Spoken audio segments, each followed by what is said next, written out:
There are moments in life when coincidences become too frequent to ignore. A name that keeps appearing, a stranger who feels familiar, a recurring dream that seems to whisper truths you've never heard. These are not accidents. They are signs, threads of an invisible web weaving two lives together across time, space, and even lifetimes. When two souls are destined to meet, reality bends to align them. The timing may be strange, even painful, but the connection is undeniable. The more you resist, the louder the signs become. Carl Jung didn't believe in chance.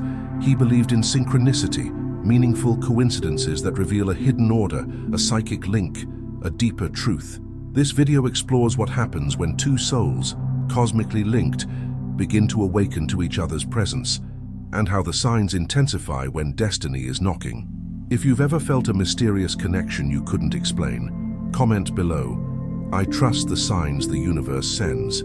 Carl Jung's analytical psychology provides a powerful framework to understand the mysterious magnetism between two souls that seem destined to meet.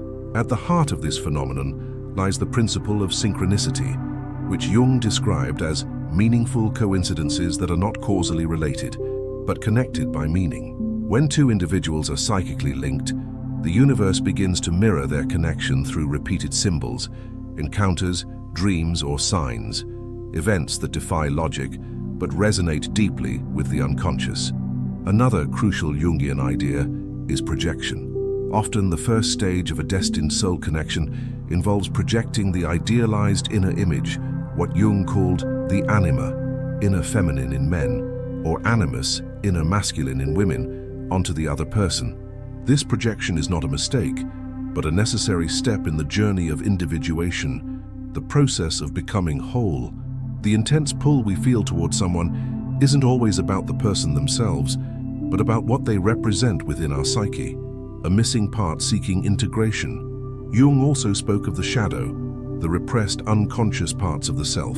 Destined connections often activate the shadow, surfacing fears, wounds, and unresolved emotions that must be confronted. Rather than romantic fantasy, this type of connection becomes a path of inner alchemy, where each person becomes a mirror for the other's transformation. In this light, the signs that appear are not random. They are symbolic messages from the unconscious, guiding each soul toward healing, recognition, and ultimately integration. When the inner world aligns with the outer world, we begin to see that love, in its highest form, is not about possession, but about awakening. There are encounters in life that seem to defy logic, a glance that feels like a memory, a stranger who feels inexplicably familiar, a presence that disrupts your emotional equilibrium with no warning. According to Carl Jung's analytical psychology, these experiences are not romantic delusions or random coincidences. They are manifestations of the unconscious, particularly the collective unconscious, which carries within it ancestral memory, archetypal patterns, and symbolic structures that influence how we connect and whom we are drawn to. When we feel an overwhelming and unexplainable pull toward someone, what is really happening beneath the surface is the activation of unconscious material. Something deep inside recognizes something in the other. This recognition happens beyond thought, beyond language. It is a resonance, a vibration that transcends rational explanation. Jung taught that the unconscious speaks in symbols and emotions, not in linear arguments. And when two people share a powerful unconscious link, it can feel as though time and space momentarily dissolve to allow the encounter to unfold. Central to Jung's theory is the idea that the human psyche is layered. Beneath the personal unconscious lies the collective unconscious, a realm shared by all humanity, filled with universal patterns Jung called archetypes. These archetypes appear as inner images or emotional blueprints, such as the lover, the wise old man, the hero, the child, and we unconsciously project them onto others. When we meet someone who embodies a powerful archetype for us, the attraction can feel magnetic, as if we're remembering something rather than experiencing it for the first time. This attraction is not always about the person themselves, but about what they represent within our psyche. Often they symbolize a forgotten or denied aspect of ourselves. This is why some connections feel more like awakenings than introductions. It's not just that we are meeting someone, we are meeting ourselves mirrored through another. The person becomes a symbol, a living message from the unconscious, calling us to grow, to integrate, to heal. Frequently, these connections come with a sense of purpose. Even if you can't explain it, you feel you have something to live, resolve, or uncover together. This intuitive certainty is not irrational. It is the voice of the soul recognizing a chapter it's meant to live. Jung described individuation as the process by which a person becomes whole, integrating the conscious and unconscious, masculine and feminine, light and shadow. A profound connection often serves as a catalyst for this process, revealing what has been hidden or suppressed and pushing us towards self-realization. It's crucial to understand that unexplainable attraction doesn't guarantee harmony or simplicity. In fact, the deeper the connection, the more likely it is to stir resistance, fear, and psychological tension. The unconscious doesn't care about comfort, it cares about growth. And growth often begins with disruption. These soul-level encounters force us to question the roles we play, the defenses we maintain, and the lies we tell ourselves. They confront us with what Jung called the shadow, the parts of ourselves we deny or ignore. So when you feel this type of magnetic pull, you're not simply falling for someone, you're being invited into a dialogue with your own unconscious. The real relationship is not only with the other, but with the aspects of your own psyche that they awaken. And through that mirror, you are offered a chance to reclaim lost parts of yourself. This is not about fantasy, nor is it about idealizing another person. It's about paying attention to the inner movement that their presence awakens. These connections are messages from the depths of the soul, and the attraction is the first sign that something significant is unfolding, not just between two people, but within each one individually. Your rational mind may doubt, dismiss, or attempt to explain away the feeling, but the unconscious is persistent. It speaks through dreams, emotions, bodily sensations, and yes, these sudden, powerful attractions that seem to come out of nowhere. It is not trying to lead you astray, it's trying to lead you back to yourself. When the soul recognizes its reflection in another, the journey inward truly begins. There are times when the world seems to whisper to us. A name shows up repeatedly. A dream overlaps perfectly with real life. You think of someone and they suddenly call. These are not coincidences to be dismissed. Carl Jung called them synchronicities, meaningful coincidences that reveal an underlying order between the inner world of the psyche and the outer world of events. When two souls are destined to meet, the frequency and intensity of synchronicities often increase, as if the universe itself is orchestrating the path that will bring them together. Synchronicity is not a belief system. It's a psychological principle rooted in Jung's observations of how the unconscious communicates. He noticed that people who were undergoing significant inner transformations often experienced coincidences that matched their emotional or psychological state. These events seemed to align perfectly with their inner world, creating a sense of awe, clarity, and confirmation. When two people are psychically connected, whether they've met in this lifetime or not, their shared unconscious energy creates a field in which synchronicities become more likely. These signs may begin appearing long before any physical meeting occurs. Recurring dreams, symbols, words, or feelings start surfacing. You might feel drawn to a particular city, only to find that the other person has a deep connection to the same place. You may read a passage in a book that seems to speak directly to your heart, and then later discover that it holds special meaning for them as well. These signs are not just romantic touches or dramatic effects. They are messages from the unconscious. When a soul-level connection is approaching, the psyche begins to prepare and reality responds accordingly. It's not that events are being controlled, but rather that inner and outer reality are becoming more aligned. Jung called this the acausal connecting principle, events that are not causally linked, but are united by meaning. In destined connections, synchronicity serves as both guidance and affirmation. The external signs echo the internal certainty that something significant is unfolding. These signals often emerge in times of emotional intensity or spiritual readiness. They are the bridge between the visible and the invisible, reminding us that we are not moving blindly through life, but are part of a deeper orchestration that is beyond the scope of our rational mind. But synchronicities are not always dramatic. Sometimes they're quiet and subtle, a song playing at the right moment, a number pattern repeating over days, a chance encounter that changes the course of everything. The key lies not in the event itself, but in the personal meaning it carries. Jung emphasized that meaning is subjective. What matters is how the event resonates within your own inner landscape. When two souls are destined to connect, the signs keep coming because the unconscious is insisting on awareness. These signs are not about predicting the future or controlling outcomes. They are about recognizing the symbolic dimension of reality and learning to interpret it. They invite us to move beyond surface-level logic and into a deeper, more intuitive way of living. It's also important to approach synchronicities with discernment. Jung cautioned against falling into superstition or magical thinking. These signs are not answers, they are questions. They are openings, nudges, and invitations. They point toward the mystery, but they don't solve it for you. You are still required to do the inner work, to face your shadow, and to grow through the process. Destined soul connections are not just about union, they are about awakening. Synchronicities are the language of that awakening. They pull you out of routine consciousness and into a liminal space where something greater is trying to emerge. And when the signs become too frequent, too personal, and too emotionally charged to ignore, it's a signal that you are standing on the threshold of transformation. The signs don't stop because the soul doesn't forget. When it's time, the universe responds. Not with noise, but with a subtle alignment that speaks only to those who are truly listening. There are relationships that comfort us, that align with who we believe we are, that keep us within familiar emotional territory. But then there are connections that feel different, disruptive, confronting, and deeply transformative. These are not the kind of relationships that fit easily into societal templates.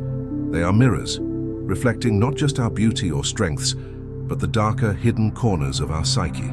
Carl Jung called this dimension of the self the shadow, everything we've repressed, denied, or failed to integrate.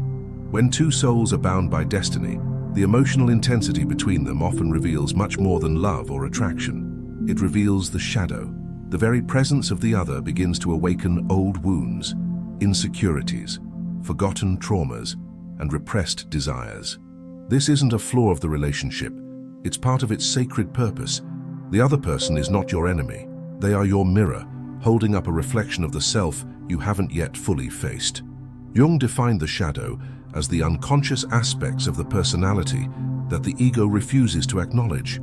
These elements can be negative, like envy, rage, or guilt, but they can also be positive qualities we've suppressed due to fear or shame. For example, someone may repress their own creativity, sensuality, or assertiveness, only to find themselves drawn to a person who radiates those very qualities.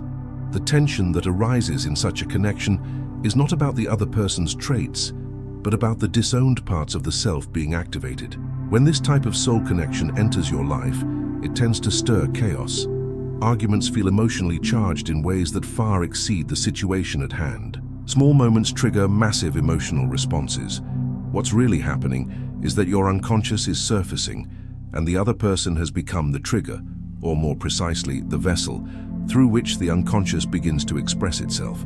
They are not the cause of your pain. They are the catalyst for your confrontation with it. This process is profoundly uncomfortable because the ego resists it. The ego, the conscious identity we build over time, depends on control, predictability, and maintaining a consistent self-image. The shadow threatens that structure. It introduces contradiction, complexity, and emotional volatility. But it also offers freedom. According to Jung, the integration of the shadow is essential to individuation, the journey toward becoming a whole and authentic self. A destined connection doesn't only make you feel seen, it makes you feel exposed. The parts of yourself that you hide from others, or even from your own awareness, suddenly appear in the dynamics of the relationship. You may find yourself reacting in ways that surprise or disturb you. You may idealize the other person, then resent them without knowing why. You may feel a sense of dependency or fear of abandonment that contradicts your self-perception as independent or strong. All of these reactions are invitations. They're not signs of failure, but signs of revelation. Many people misinterpret the turbulence of such relationships as incompatibility, and sometimes separation is necessary. But the point is not whether the connection works in the conventional sense. It's whether it awakens something that leads you back to yourself. The other person becomes a kind of psychological initiator. Their role is not to complete you, but to reveal what is incomplete within you. And that revelation is rarely comfortable, but it is always valuable. This is why destined soul connections often come with deep emotional complexity. They don't just fulfill romantic desires, they disturb psychic patterns. They surface childhood wounds, buried fears, and forgotten dreams. You may find yourself reliving old emotional pain, not because the other person causes it, but because they activate it. The relationship becomes a crucible in which unconscious material is burned away, leaving behind a clearer sense of self. Jung emphasized that true transformation involves facing what we fear within ourselves, and there is no faster way to encounter the shadow than through another human being who evokes both your highest light and your deepest darkness. The closer the connection, the more precise the mirror, and the more you resist the reflection, the more intense the projection becomes.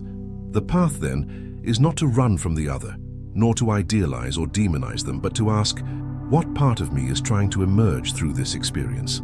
The gift of this mirror is that it breaks the illusion of separation between your conscious self and your unconscious truth. It forces you to look inward, to integrate what you've long rejected, and to step closer to psychological wholeness. That's why these relationships linger in the soul. They change you, not because the other person completed you, but because they revealed where you were incomplete. And that is the power of a destined soul connection. It doesn't just reflect love, it reflects your potential for inner alchemy. It shows you what you must reclaim within yourself to move beyond projection and into real conscious connection with the other and ultimately with your own soul. There are encounters that go far beyond physical attraction or emotional chemistry. They awaken something ancient and symbolic, something that touches the deepest layers of the soul. Carl Jung explored this phenomenon through the archetypes of anima and animus, the inner feminine in men and the inner masculine in women. According to Jung, these archetypes live in the unconscious and influence how we experience relationships, longing, and our inner sense of completeness. When a destined soul connection emerges, it often brings these archetypes to the surface, creating an experience that is as spiritually charged as it is emotionally intense. The anima and animus are not literal representations of gender. They are symbolic energies that reflect the psychological qualities we all carry, but may not have fully developed. The anima represents qualities such as intuition, receptivity, emotional depth, creativity, and spiritual insight. The animus embodies strength, rationality, direction, assertiveness, and purpose. These aspects exist in every human being, regardless of gender, and the journey towards psychological wholeness requires us to become aware of and integrate both. When we meet someone who powerfully activates these archetypes, it can feel like destiny is unfolding before our eyes. There's a sense of recognition that transcends the physical realm, an inner knowing that the other person carries something vital for our evolution. But this sense of familiarity is not necessarily about the other person's identity. It's about the internal image they evoke. Jung described these inner figures as soul images, projections of our own unconscious that seek expression and recognition through relationship. At the beginning of such a connection, we are often caught in projection. We see in the other person not only who they are, but who we unconsciously need them to be.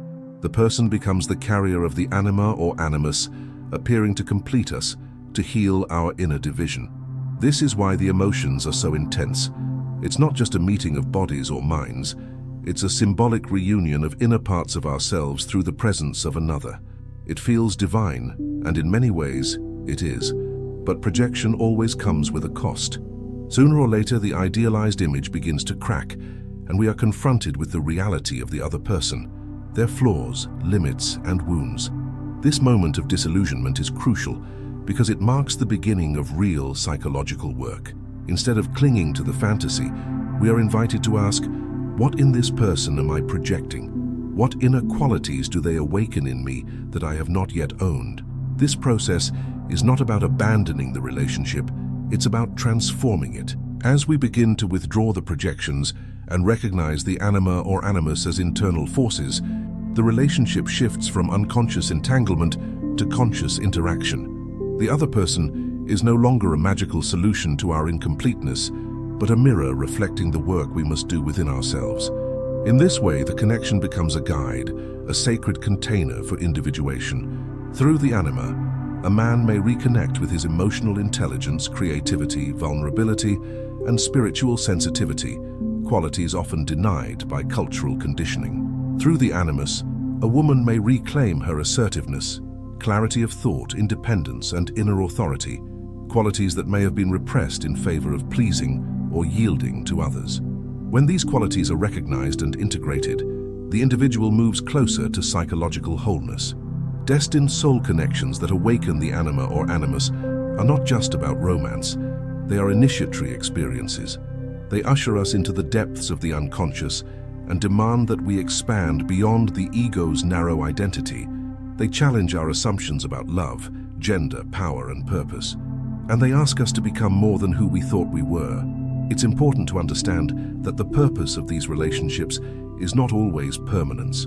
Some last a lifetime, others last a season, but all serve a purpose in the soul's evolution. Even when the relationship ends, the inner work it initiated continues. The integration of anima and animus is not a one-time event, but a lifelong process. Each step brings more balance, more clarity, and a deeper sense of inner harmony. In a world that often encourages external validation and superficial connection, these archetypal encounters remind us that love is a pathway to self-realization. They teach us that the people who move our soul most deeply are not accidents but guides, activators of forgotten inner wisdom. The goal is not to merge with another, but to awaken what lies dormant within ourselves. To meet the anima or animus in another is to stand at the threshold of inner alchemy. It is to be invited into a sacred dialogue between your conscious self and your hidden potential. And when that dialogue is embraced with honesty, courage, and presence, the encounter becomes more than destiny. It becomes transformation. When two souls are bound by something greater than logic, by destiny, by inner necessity, by unconscious recognition, the signs are impossible to ignore. Through Jung's lens, we see that these connections are not accidents, but invitations to awaken, to integrate, to become whole. The unexplainable pull is not just about the other, but about what they stir within us. The synchronicities are not random. They are messages from the unconscious, guiding us toward growth. The emotional turbulence is not dysfunction. It's the shadow surfacing to be healed. And the deep recognition we feel is not fantasy. It is the anima and animus calling us to embrace our full humanity. These relationships may not follow a predictable path, but they reveal something essential. They remind us that love is not merely comfort, but transformation. That connection is not about possession, but reflection. And that true destiny is not out there. It's in here, unfolding one sign at a time. If this message spoke to your soul, subscribe to the channel, share your thoughts in the comments, and watch the video on your screen now for the next step in your journey. You were never imagining the signs. You were being called to remember, to reconnect, and to become whole.